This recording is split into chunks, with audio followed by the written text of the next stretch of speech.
What's the difference between pads and tampons? Okay. So a pad, a sanitary pad, and now I wish I would have a fresh one to show you. A sanitary pad is what we use, and now you guys are lucky enough. You have ones that have wings and the ones that are thin. During our time, there was no such. You just had some big old story like this that you needed to use. We've evolved. So a pad is something that we put on your panties, and you know now there are also period panties. There are panties that already have. Have you heard of those? Yes. Those are revolutionary. So that you don't have to think about the extras and stuff. And also they are environmentally friendly because then the panties get washed and we don't have to worry about discarding stuff. Do you understand? So the pad you put, you stick it on your undies, and we wait for the flow to come through the vagina and land on the panty. During our trials, there will be a lot of spills because there were no wings and the extras. You're lucky enough that it stays where you expect it and it doesn't necessarily shift. A tampon is now a device that's made in such a way that you stick it into the vagina and you sit in the posterior fornix. The posterior fornix is the part in the vagina at the back there. And when the period comes, and it has a little string, when that period comes, it kind of collects that and it doesn't necessarily spill, and you can start feeling it and pull the string out. And that you need to be very well educated about using it as to the how to put it in so that it's not uncomfortable, and at the how often, so we don't want you to forget it. And towards the end, we usually say rather put a panty liner than put one that will hurt you when it's dry and doesn't have as heavy a period. So those are the two options that you can use. And there's a menstrual cup. Have you heard of the menstrual cup? Yes. Now there's a menstrual cups that you fold up, you stick in there, and environmentally friendly as well, because not everybody are able to afford pads and they're expensive. Stick it in, collect, you clean it, sanitize it nicely, and some people it works perfectly. So there's many ways of doing this. So, I know tampons, right? There's this thing that people say the cotton from the tampon tends to be left inside of you. So the question is it safe or healthy? How often you use, okay, when it comes to tampons, it's always there's always people are either scared of it because they haven't used them, or they don't know how to actually use them properly. So when starting tampons, using them, you start with a small tampon so that you're fine. And there's a technique. Please ask someone who knows. There's a technique. Don't just start fiddling it. There's a technique of putting it in a way that it's comfortable and it doesn't cause any discomfort. Because as soon as you put the tampon in, you shouldn't be feeling it. You shouldn't be aware of it. If you are, you're not putting it in, right? So you put it in a way, and there's ones with applicators when you start sometimes because you're too scared to direct it in a certain direction. We always say the tampon, when it's full, it will fill up, it sort of becomes absorbent. So it gets bigger, and then you're able to pull it out. We don't want you leaving the tampon one too long in there, too forgetting it. We've had once people, I thought I took it out, now I don't know. That's when you start getting dangerous. So you putting the direct, I put it in, I know it needs to come out how often. Towards the end, when the period is a bit less, that's when we advise, rather so that it doesn't dryly get in there and then pieces.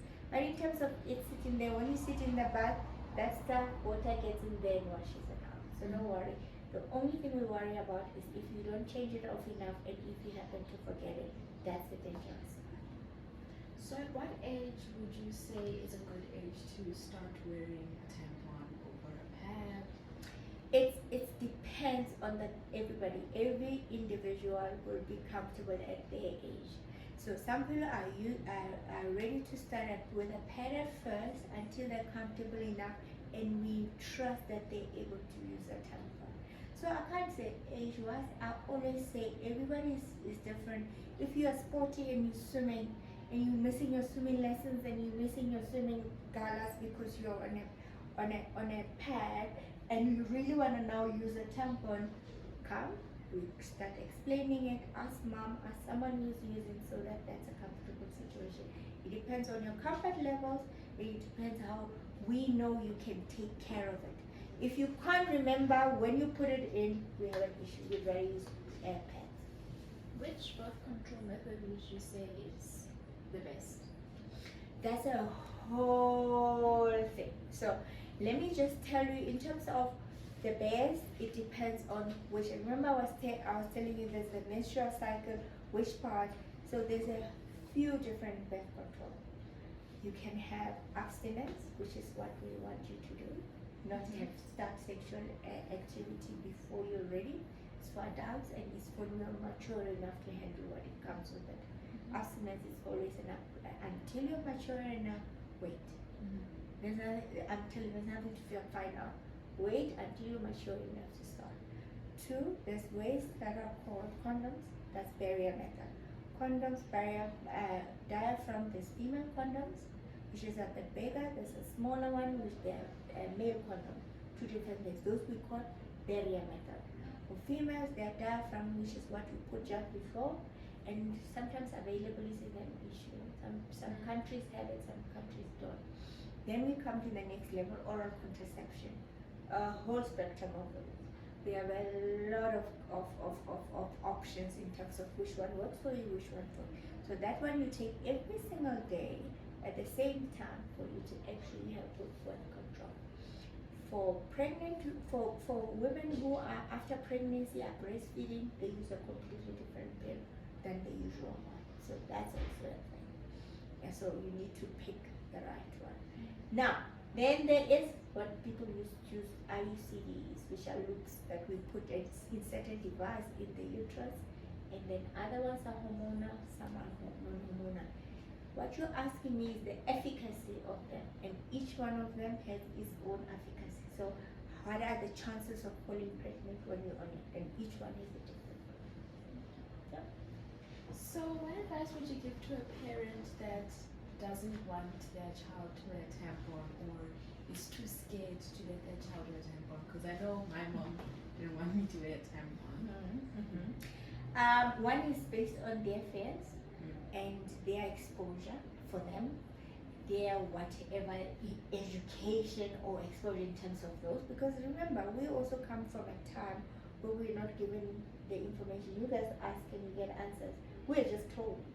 Do you understand? Parenting and our understanding goes according to your exposure and what your upbringing is.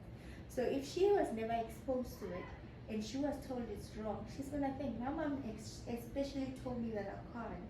And being the Jaja Rahmi, I found grace, but the whole point is, if you are doing it right, if she doesn't, you bring. Let's go to the guy and let's ask whether the pros and cons. Why would you pick a tampon? Why are you picking a tampon over a pad? 2, what is it that her fears are? Because some people say, oh, it'll break your virginity. That's if you're horse riding, if you're doing active gymnastics, your hymen stretches, and that doesn't mean anything. So it's about education. If she doesn't know, then we ask the gynae to come help, and we see whether you are adult enough to handle tampons. Because the fear is, if you forget it, we're in trouble. If you're not changing it often enough, you're in trouble. If you're not putting it in the right position for it to do what it's supposed to do, you're also in trouble. So the fear and education part of it needs to be in balance. And are you mature enough to handle it? And that's the thing that goes forward. Okay. What does the itch down there mean? There's a whole lot of different reasons that we can itch. Most of the time, the itch is usually what we call thrush or candida. It's just an overgrowth of a normal fungus that's part of the vaginal flora. So your vagina is a self-cleaning organ. So if the pH changes, you use a dodgy soap, or something is irritated there, you've been stressed, or you're swimming and there was chlorine, and a whole lot of combination of things. The pH of the vagina in terms of acidity and in terms of base, that kind of thing. If it changes, you can have an overgrowth of this fungus, which is normal part of your body. But because now it's growing over within a certain pH, then it causes the itch. Gets treated very easily with either a tablet that you can drink. Some will put a little bit of a cream with an applicator, then it's gone.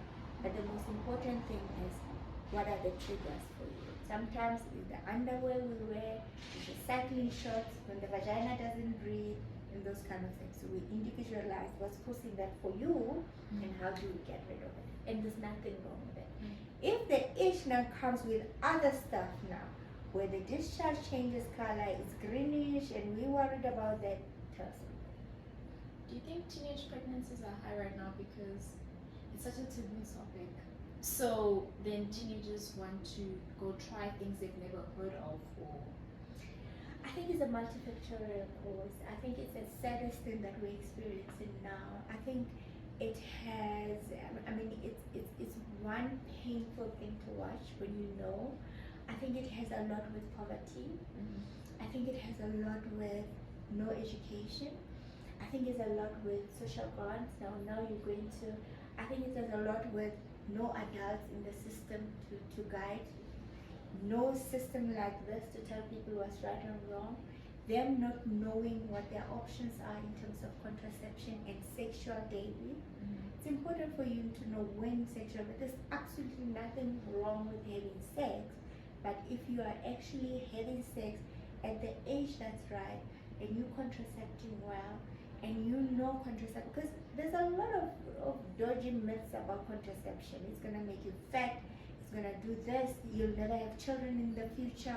So there's a lot of factors that have gotten us to this point where we have teenagers that are adults that have children, and children are raising children. So there's a lot of factors, and I think in our country mainly poverty plays a huge role, education plays a huge role, no adults raising kids at this moment plays a huge role, social grant, no one getting information at the right place for them to know what their rights are and what can happen and when to have sexual daily. So it's a lot of things that are playing around there. so which one is more preferable or more convenient for a girl to use between pads, tampons, period panties, and diva cups? Education, convenience, how adult you are about it, and how you're going to manage it. So I can give you any of those and you can get it wrong by virtue of you not knowing how to use properly. Pad is always the first start, but pad is not necessarily convenient all the time. Pad can be messy. Where do we throw them? How do we discard them? Now there's that kind of drama with it. So it's always a good start to have, but now we have other ways of getting of sorting it out. I always individualize. I won't say best, it will be best for you. You find what's best for you, what works for you. I'm active, I play sport, I don't want to miss anything. Tampon then works for me because I can swim during my swimming lessons and I can still compete with everyone else without having the issues I'm having here. I can handle it, I don't want anything. Some people say I don't want anything around there. I don't want it. Then you give them the pad and that's fine. So always individualize. Find what works for you. Find how your quality of life is affected by it. So I won't say one is really best for the person. It's gonna be, can you afford pads? I wanna give you pads, and I find out actually a lot of girls can't afford pads.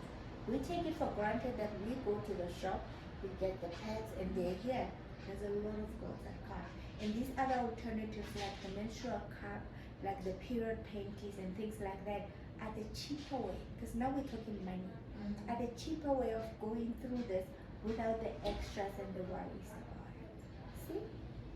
Okay, so what is a good age to have a talk around like periods and puberty? I always say, I have a son, and he's like, they're going to give us that talk, and I'm like, your mom is a gynecologist, I hope you listen. And we always laugh about it, and I say, you knowing about it makes it easier for your friends and the girls you'll meet later to be comfortable about it. Because you not knowing about it makes it a bit dodgy, because we didn't know we were a boy until you were a boy, so it could have been you. So I've been comfortable about the usual things. If you see someone who has a stain, give them some good cover. Don't make it a big deal. It's not something that they'll be aware of. Because sometimes periods start randomly. You didn't know, you didn't have your pad, you didn't have the extra sanitary stuff. But it's important for us to normalize. So if you started early, I really wouldn't want to start bombarding you with that information before it started. It's information that when it happens, you're able to say, hey, there's this situation. You have a sister. She had already gone through it. So it wasn't really a a dodgy situation for you. For her, it was like, what is the first thing? At school, they allude to it. It'll be according to how when puberty comes and the changes come for you to anticipate, hey, based on the fact that now your body's changing and these are happening, know that this might be something that you anticipate. And so, yeah. Okay. Honestly, we'd like to thank you, Dr. Ramatsoso, for having us here and allowing us to talk to you and interview you around this sensitive topic that isn't talked about enough in certain homes. Yeah. So, thank you for joining us on the Becoming with Wawa and Ona podcast with our special guest, Dr. Ramatsoso. We will be back next week with another inspiring story. Until then, keep working on becoming your future self and keep up with us on our Instagram at Becomingwwo. Don't forget to like, subscribe, and comment any ideas you would like to see on the show. But as for now, it's a bye from us. Bye.